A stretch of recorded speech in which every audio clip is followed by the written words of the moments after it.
these are the top 3 moves that I would make if I was the GM. But moves in the sense of, hey, move on, pack up, get out of New York. You're going to a different state because most likely you're going to play for the Orioles or some other crappy team.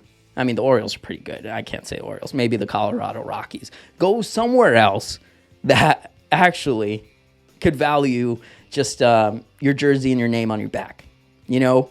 And these are the top 3 players that gave me the most frustration watching the playoffs. And also on top of that, just throughout the season, their lack of hustle, their simple mistakes, like falling to the pressure of New York and not performing when it really, really matters, meaning clutch. They're not clutch at all. They suck.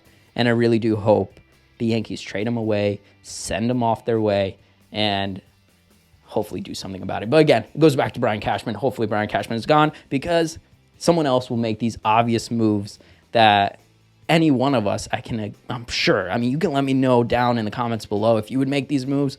But number one, Donaldson. I hate that name. I hate it. I hate it. Josh Donaldson has the cockiest attitude out there, but with nothing to back it up with.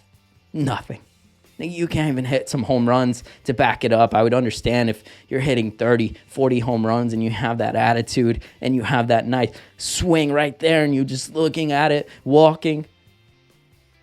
But every single time I watch this guy play, I see him make that home run swing and walk as if he hit a grand salami. And what happens? Hits the top of the roof. It's foul. He's walking, he's running, he thinks it's a home. It's really, really, really sad to see a Major League Baseball player who was an MVP back in the day act like this and act as if, he's a teacher on tenure, doesn't really care, whatever. It happens. I really do think Josh Donaldson has to move on, and it was one of the worst moves that Brian Cashman could have made. Taking on him just to get rid of Gary Sanchez, sending off Urshela. I mean, I wasn't the biggest fan of Urshela, but come on, Urshela put up better numbers than Donaldson. Yes, Donaldson has a good glove. Yes, he makes some solid plays at third base, but come on. You can put Urshela there. Urshela did the same exact thing. And you can have DFA'd Gary Sanchez, eat the few million. What's that to the Yankees? But $25 million? Yeah, we'll take that on. We'll take on the full $25 million to Josh Donaldson. Why not?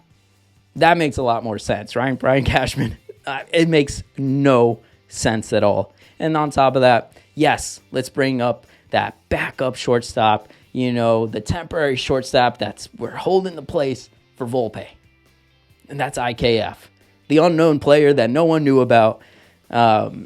And, great story from Hawaii, blah, blah, blah, and all this stuff. Great person, I imagine, but not for the Yankees. He's better off with the Texas Rangers. He was actually probably better off with the Twins, to be honest. He could not perform. And, yes, give him the fact that he was a third baseman naturally, and they moved him to short. And when you're in the New York environment, that could be too much. At the end of the day, IKF isn't suited for New York. He should be benched going into next season. He's pretty affordable, or trade him off. I'm sure another team will look for him, need someone like that, and he would probably succeed even more going back to third base. And, he didn't do bad offensively, but again, we got like one home run off of him, Not saying that home runs are the standard, but basically that's the standard for the Yankees, right? Yes, he had a solid batting average, but it wasn't like 300 plus. It was like in the 270s, 280. That's good compared to Josh Donaldson, like 214 or something? Yeah, of course. But again, you're taking on, $30+ million to get that type of production from 2 players? Are you kidding me? That's how much they paid Carlos Correa. I think they paid him $5 million more, and they got more solid production out of that guy. So at the end of the day, IKF needs to go get benched or something else. Josh Donaldson, bye-bye. I don't want his strikeouts. I don't want his home run swings that eventually just end up to be a flyout. I do not want that guy in the playoffs. Did you see that guy in the playoffs all the time? Did you see IKF in the playoffs? Just, fumble. I don't know how to play baseball anymore. And just fumbled the bag. Are you kidding me? Those two guys got to go. And the last guy is Aaron Hicks. Aaron Hicks has been around with the Yankees for a while.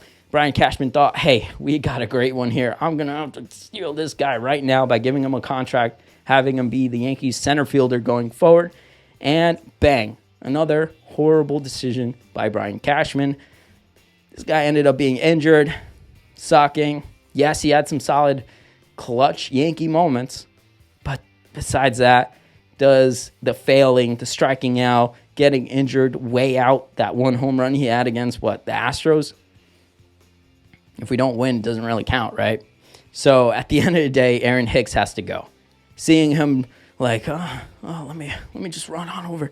Let me catch this. I'm an outfielder. I have priority over that ball that, Oswaldo shouldn't be running like crazy. That's a rookie mistake. But at least Oswaldo had the freaking hustle to go, no, I'm catching this because everyone else doesn't really want it. Josh Donaldson, he just watched that collision happen. Aaron Hicks is, I'll just stand here. I mean, he kind of wants it. Oswaldo was the only one that's like, hey, I'm here to eat. I'm here to fight. I'm here to win. And went right after it. But Aaron Hicks didn't call him off. Maybe they didn't hear each other. But at the end of the day, this is something I've seen so many times from Aaron Hicks that I'm kind of tired of it. I am really, really, really tired of Aaron Hicks. And him saying, yeah, I'm going to go, 30 for 30, blah, blah, blah, this year. Yeah, we're the Yankees, blah, blah, blah. Dude, you got to go. You got to go. At the end of the day, Aaron Hicks is not fit for New York. They had to take him out. He got injured, and I think he was shed a few tears because he knows this is his last time there in New York. And hopefully the Yankees make the obvious move of sending him away. Yes, he still has a couple years on his contract. Yes, I think it's about $10+ million. You're going to either have to eat it like you ate Josh Donaldson's contract, which you're probably going to have to do again, or send him away, do some type of package deal. I'm sure some lower market team will want him at a cheaper rate to bring some fans in to say, hey, we got the Yankees center fielder, come out here, check him out, blah, blah, blah. I'm sure it can be done. With Brian Cashman, who knows? With someone else, probably a new GM can make that happen. But take away all those guys. Now you have a totally different team. You really do. And now imagine that team with those spots replaced with actual hitters, with actual people that are hungry to play. Now we're talking. Even when you feel low, you can still go. Even when you feel slow, you can still go. Even when there's no hope, you can still go. I never answer to no, man, I still go. Go, go.